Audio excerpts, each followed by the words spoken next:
So what do we got? I feel silly asking this, but before I show you my invention, would you mind signing a non-disclosure agreement?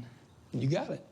Yeah, no problem. It's my idea of a lifetime. If Fisher-Price or Play School ever got their hands on this. No worries. You ready?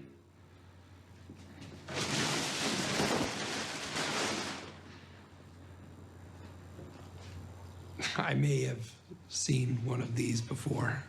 Not like this. This one has this little unit I've added. This is my invention. This is how he works. Oh,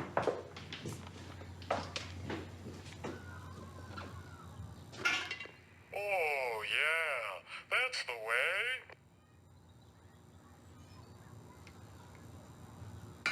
Gosh, you're big. You're so big. My goodness, look at you. Give it to me, Chandler. I want it all.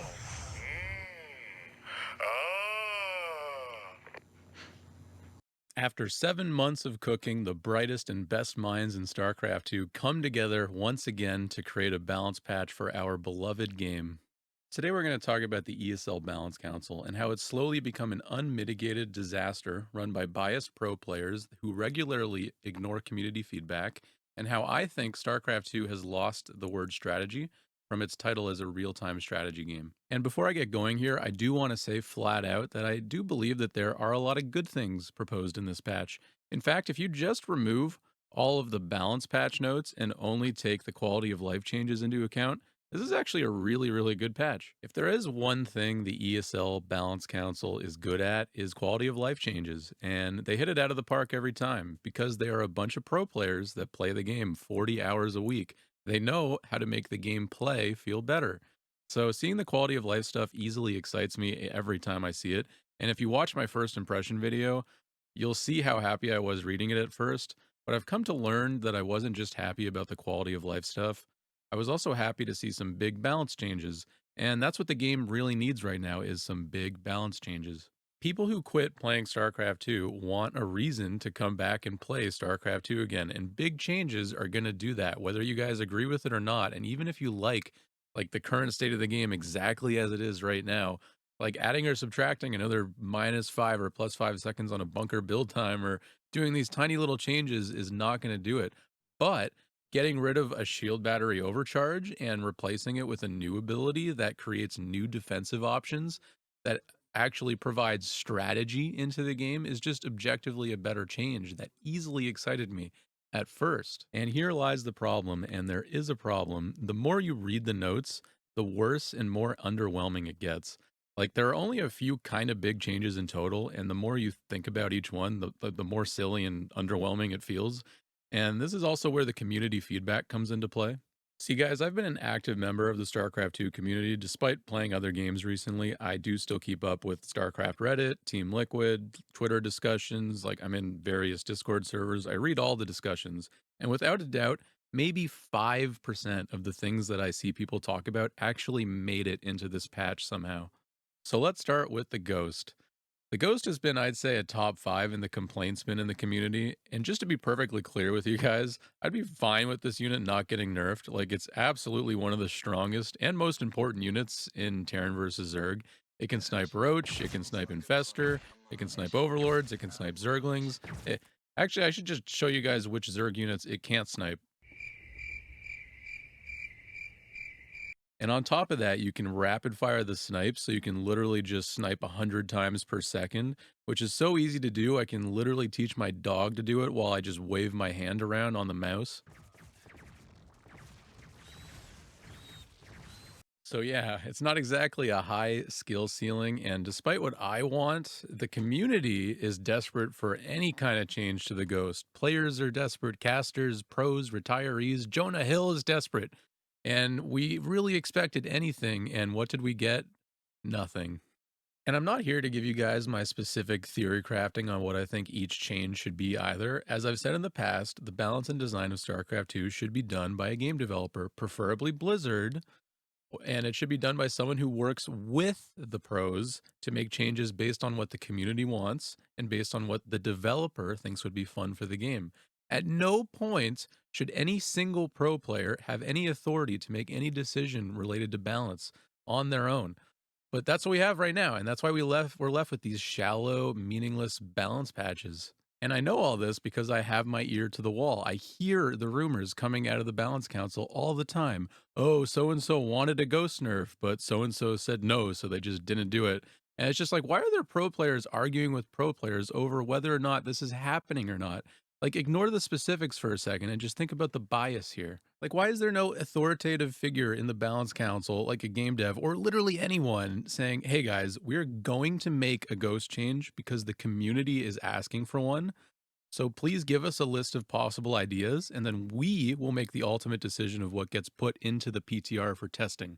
It's that simple, guys, and I'm tired of pretending like it's not. Like, I unironically get the same vibes from the Balance Council that I do from the Stormgate devs, which should be pretty telling. Like, it just looks like they're all too busy arguing with each other over what they individually want in the game to actually do anything productive.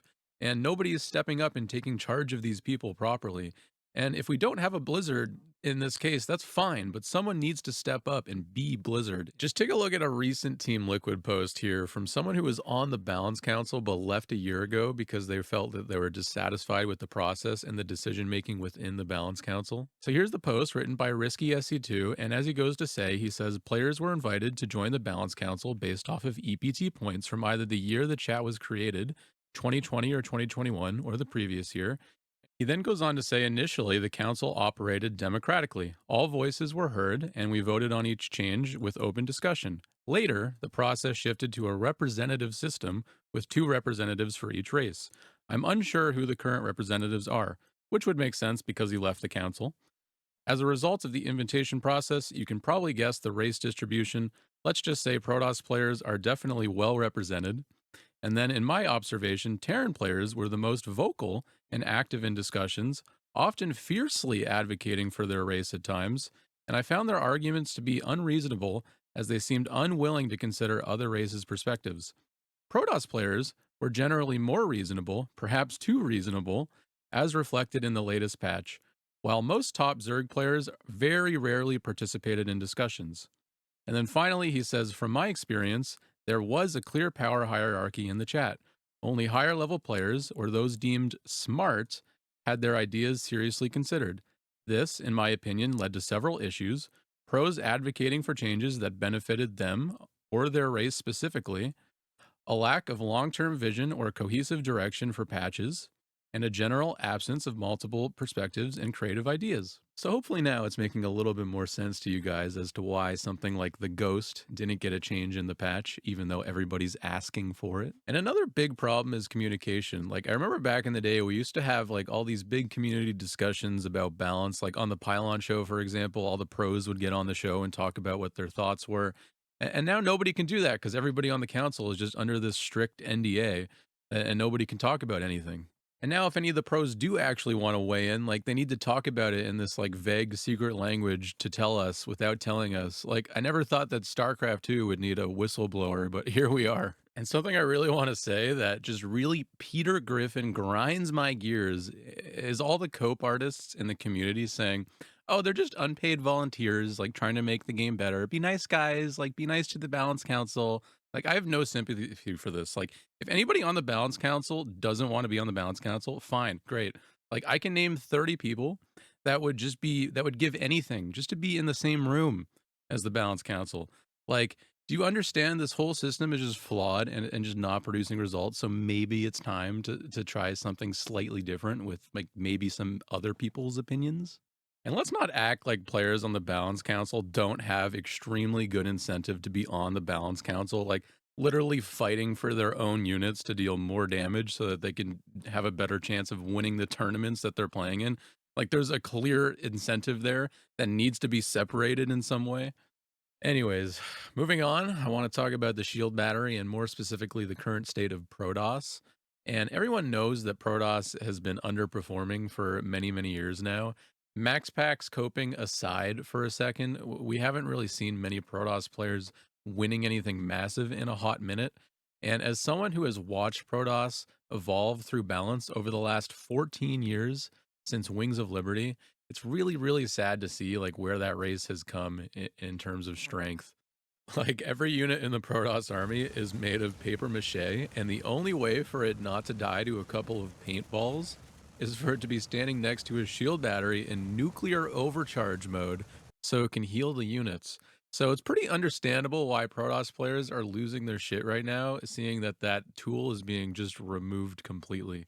And reading what the Protoss community thinks about the overcharge being removed is pretty interesting. Like, it's a pretty popular opinion, actually, not just amongst the Protoss, but everyone, that pinning the entire defense on a tiny little structure with a little healing beam that you can overcharge to protect the entire army is a little silly from like an RTS standpoint. There is no decision making, there is no strategy. Do you need to defend a Reaper? Build a shield battery. Do you need to defend a warp prism warping in units? Build a shield battery. Do you need to defend a 2-base all-in against Terran? Build 3 shield batteries. This is a square. Can you guess which spot that goes in? The square. That's right. It goes in the square hole. Yes. Okay. There's just zero strategy involved. So the proposed changes are good in theory because it does encourage the word strategy by giving options, but it's beyond obvious.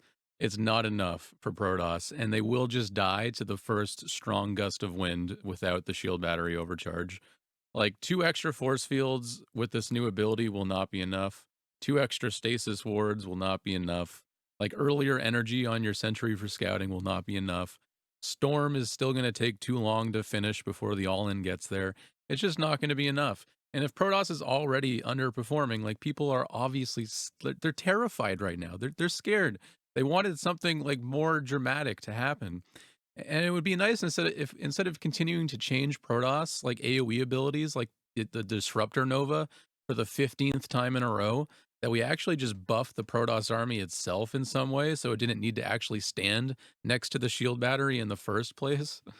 And again, I'm not suggesting anything specific about balance, but if you just look at what the community is talking about and what the community has been saying for years about Protoss, like I think the Colossus would be a pretty good place to start, considering how much that unit has just fallen off since Wings of Liberty. Like even as a Terran player, I wouldn't mind seeing that unit get a buff, but I think you could even go further with Protoss and test even bigger changes because that's what a PTR is for. It's testing big changes. It just feels like we're almost afraid of testing big changes at this point. But instead of doing something big with the Colossus, we are doing quite literally the smallest change in the history of StarCraft 2, where we're taking 50 health from the Colossus and moving it to the shields. Holy shit, it's like seeing a crack pipe in your Uber driver's passenger seat. Like, why not just do something big? Literally anything for Protoss that isn't just more spell casting. Moving on, there is something we should absolutely be grilling in the patch notes, and it's this line right here. The first goal is to nerf defensive and camping playstyles. And I can't even fathom how this patch comes close to achieving this goal. We have buffs to Zerg Static D. We have buffs to Liberator Turtling. The Broodlord got a huge set of buffs. So now if you listen to this, if you combo the Broodlord with the Infestor Fungal buff that they got in the previous patch, and you combo it with the fact that the Liberator now does 1 less range overall, like, I think we actually might have a return of Broodlord Infestor. That's where we're headed right now. And they're pushing the Ultra list quite a bit too at the moment, especially if you like add together all of the previous patches, like the Broodlord. Like the Ultra is just getting better and better at getting closer to the army and catching up and killing it faster. And every Terran player knows that the second the Ultras come out, like that's the moment that you batten down the hatches, you build the 15 planetaries, you build the 50 Ghost Army, the 20 Liberators, or what, like that's the moment is when the Ultras come out. And it's just getting better and better. And like there's no time to actually play the actual TVZ matchup. Even sensor towers and missile turrets can be salvaged now, which I thought was hilarious and excited me at first. But like you realize that Terran players usually build like 20, 30 missile turrets. And at the end of the game, we're just going to salvage them all, or we're just going to maybe salvage them all, move them forward now. Like it's not going to be as scary to build missile turrets. So we're going to have like twice as many. Like it's just crazy. How does that discourage camping in any way? And they did nerf the planetary slightly, but again, it was a 1 armor nerf, tiny baby nerf. And this doesn't change the fact that I can still just make 100 planetaries and turtle with Liberator Ghost and trade more efficiently than the Zerg ever could. And since we're talking about Zerg at this point, I'm actually just convinced of the Zerg Cabal memes being unironically true. Like, Zerg does extremely well in every tournament, extremely well. And you're going to tell me that your proposed changes to Zerg are a Spine Crawler buff, a Spore Crawler buff, a Hydralisk buff, an Infestor Shroud buff, an Ultralisk buff, a massive Broodlord buff, cheaper hatcheries, and the only 2 nerfs in the entire proposed patch are a 25 mineral increase to the Queens, and the Spore Crawler has less health?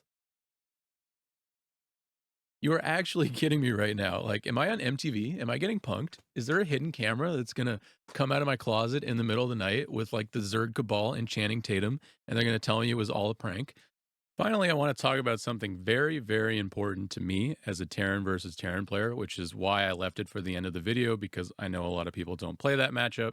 But for the love of God, man, can we please get a change to the Ravens so that it isn't the only way to open up in that matchup? Like, I feel like I'm repeating myself here, but TVT is just the same case of one-dimensional, no strategic thinking at all. Like, oh, your opponent's going to build a Reaper, build a Raven. Oh, they're going Marine Medevac, build a Raven. Oh, they're going Banshee, build a Raven. Oh, they're going Raven, build more Raven. That's right. It goes in the square hole. Yes. Okay. Just every single game for so many years now. I've forgotten how many years it's been. I've been locked in this insane asylum of just building Ravens every game. Like, please, someone just definitively say we're going to change the Raven and just make it happen. And that's going to be where I end my half of the conversation, because I do want to pass the question off to you guys. I will be posting this to Reddit, but of course in the YouTube comments as well. Please, let's talk about what you guys think about the Balance Council now. I can already see that there have been a lot of discussions about this happening this week, so hopefully this helped shed some light and direct the conversation in a more productive way for everyone. Thanks for watching, guys. Subscribe for more RTS content.